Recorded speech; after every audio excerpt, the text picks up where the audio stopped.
नमस्कार, मैं श्वेता आपका स्वागत करती हूँ द इंडिया मूव्स पर। दिल्ली विधानसभा के तीसरे दिन का सत्र एक ड्रामेटिक मोड़ पर पहुंच गया, जब आम आदमी पार्टी यानी आप के 21 विधायकों को 28 फरवरी तक के लिए सदन से सस्पेंड कर दिया गया।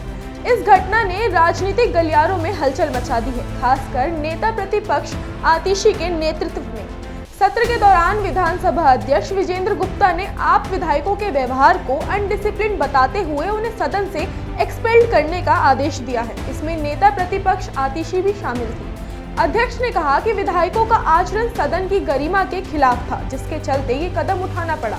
इस पर प्रतिक्रिया देते हुए आतिशी ने कहा, ये लोकतंत्र की हत्या है। हमारी आवाज को दबाने के लिए ये कदम उठाया गया है। सारी हदें पार हो गई हैं। उन्होंने आरोप लगाया कि भाजपा सरकार विपक्ष की आवाज को दबाने की कोशिश कर रही है। इससे पहले सत्र के दौरान आप विधायकों ने विभिन्न मुद्दों पर सरकार को घेरने की कोशिश की थी, जिसमें दिल्ली में बढ़ती महंगाई, बेरोजगारी और महिलाओं की सुरक्षा जैसे मुद्दे शामिल थे। विधायकों का कहना था कि सरकार इन मुद्दों पर जवाब देने से बच रही है, जिसके चलते उन्हें विरोध का सहारा लेना पड़ा। विधानसभा अध्यक्ष ने बताया कि आप विधायकों को कई बार वार्निंग दी गई थी, लेकिन उन्होंने अपनी हरकतों को जारी रखा। अध्यक्ष ने कहा, सदन की मर्यादा बनाए रखना हमारी जिम्मेदारी है। इनडिसिप्लिन बिहेवियर किसी भी सूरत में बर्दाश्त नहीं किया जाएगा। इस घटना के बाद बीजेपी के नेताओं ने आप विधायकों के व्यवहार की निंदा की। बीजेपी प्रवक्ता ने कहा, आप विधायकों का ये आचरण अनएक्सेप्टेबल है। विधानसभा एक पवित्र स्थान है, जहां मर्यादा का पालन करना बहुत जरूरी है। दूसरी ओर कांग्रेस ने भी इस मुद्दे पर अपनी प्रतिक्रिया दी है। कांग्रेस नेता ने कहा, यह घटना दर्शाती है कि दिल्ली की राजनीति किस दिशा में जा रही है। सभी दलों को मिलकर लोकतंत्र की रक्षा करनी चाहिए। वहीं एक्सपर्ट्स का भी कहना है कि विपक्ष की आवाज को दबाने के प्रयास सरकार के खिलाफ जा सकते हैं। वहीं कुछ का मानना है कि आप विधायकों का आचरण उनकी पार्टी की छवि को नुकसान पहुंचा सकता है। इस बीच दिल्ली की जनता भी इस घटना पर अपने फीडबैक दे रही है। सोशल मीडिया पर लोग अपने विचार व्यक्त कर रहे हैं। कुछ लोग आप विधायकों के सपोर्ट में हैं, जबकि कुछ उनके आचरण की आलोचना कर रहे हैं। साथ ही आगे की कार्यवाही आप पार्टी ने घोषणा की है कि वे इस मुद्दे को लेकर जनता के बीच जाएंगे और सरकार की नीतियों के खिलाफ अभियान चलाएंगे।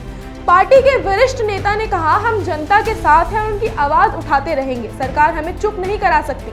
वहीं भाजपा ने स्पष्ट किया कि वे सदन की मर्यादा बनाए रखने के लिए कड़े कदम उठाएंगे। पार्टी प्रवक्ता ने कहा, हम इन डिसिप्लिन को किसी भी सूरत में बर्दाश्त नहीं करेंगे। सदन की गरिमा सर्वोपरि है। इस घटना ने दिल्ली की राजनीति में एक नई बहस को छेड़ दिया। आने वाले दिनों में ये देखना होगा कि ये मुद्दा किस दिशा में आगे जाता है और राजनीतिक दल किस प्रकार से अपनी रणनीति बनाते हैं। दिल्ली विधानसभा का ये सत्र अब तक के सबसे कंट्रोवर्शियल सत्रों में से एक बन गया। सभी की निगाहें अब आने वाले सत्रों पर है, जहां देखा जाएगा कि सरकार और विपक्ष के बीच का ये टकराव किस मोड़ पर पहुंचता है। इस बीच जनता उम्मीद कर रही है कि उनके प्रतिनिधि उनके मुद्दों पर ध्यान देंगे और राजनीतिक विवादों से ऊपर उठकर उनके हित में काम करेंगे। आखिरकार लोकतंत्र की असली ताकत जनता में ही निहित है। इस घटना से ये स्पष्ट होता है कि दिल्ली की राजनीति में अभी भी कई मोड़ आने बाकी हैं। आने वाले दिनों में ये देखना बहुत जरूरी होगा कि राजनीतिक दल किस प्रकार से अपनी रणनीतियों को अंजाम देते हैं और जनता के विश्वास को कैसे बनाए रखते हैं। दिल्ली विधानसभा का ये एक सत्र इम्पोर्टेंट मोड़ पर है, जहां सरकार और विपक्ष के बीच की खाई और भी गहरी होती दिख रही है। ये देखना इंटरेस्टिंग होगा कि अब आने वाले दिनों में ये टकराव किस दिशा में जाता है और इसका दिल्ली की राजनीति पर क्या इफेक्ट पड़ता है।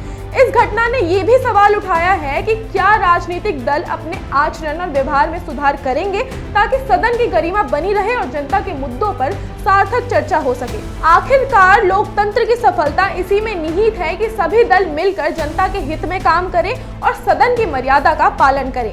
दिल्ली की जनता अब अपने प्रतिनिधियों से उम्मीद कर रही है कि वे अपने व्यक्तिगत और राजनीतिक मतभेदों को किनारे रखकर उनके मुद्दों पर ध्यान देंगे और राजधानी की बेहतरी के लिए मिलकर काम करेंगे। फिलहाल के लिए इतना ही। आगे की अपडेट्स पाने के लिए देखते रहें द इंडिया मूव्स को और हाँ, वीडियो को लाइक और शेयर करना ना भूलें।